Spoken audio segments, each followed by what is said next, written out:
Hi అండి, welcome back to సార్ష్మి vlogs. కొత్తిమీర పచ్చడి సింపుల్ అండ్ టేస్టీగా ఎలా ప్రిపేర్ చేయాలో ఫుల్ వీడియో చూసేసి లైక్ చేసేయండి.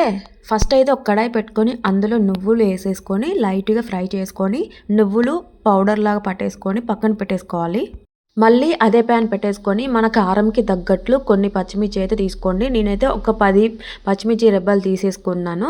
అందులో లైట్గా ఆయిల్ వేసేసి ఒక 10 వెల్లుల్లి రెమ్మలు ఇంకా ఒక స్పూన్ జీలకర్ర యాడ్ చేసేసుకొని మగ్గనిచ్చాను అనమాట. ఒక 5 మినిట్స్ మగ్గిపోయాక మనం ఫస్టే కట్ చేసి పెట్టుకున్న కొత్తిమీర అంతా కూడా మంచిగా వాష్ చేసేసుకొని వేసేసుకొని కొంచెం కొత్తిమీర కూడా మగ్గిపోయాక మనం ఫస్ట్ కట్ చేసి పెట్టుకున్న టమాటో ముక్కలు కూడా వేసేసి కొంచెం చింతపండు బాగా వాష్ చేసుకొని చింతపండు వేసేసుకోవాలి. అండ్ టేస్ట్కి తగినంత సాల్ట్ అయితే చూసుకుంటూ వేసుకోవాలన్నమాట.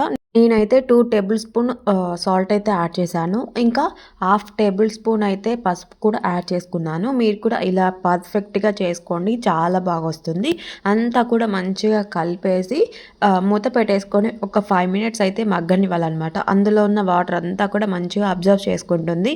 నేను ఎలా అయితే చూపిస్తున్నానో మీరు కూడా అదే ప్రాసెస్లో చేసేయండి. ఈ ఫైనల్గా ఇదంతా కూడా కొంచెం కూల్ అయిపోయాక మిక్సీ జార్లోకి తీసుకొని మిక్సీ పట్టేసుకోవాలి నేను చూపించిన విధంగా.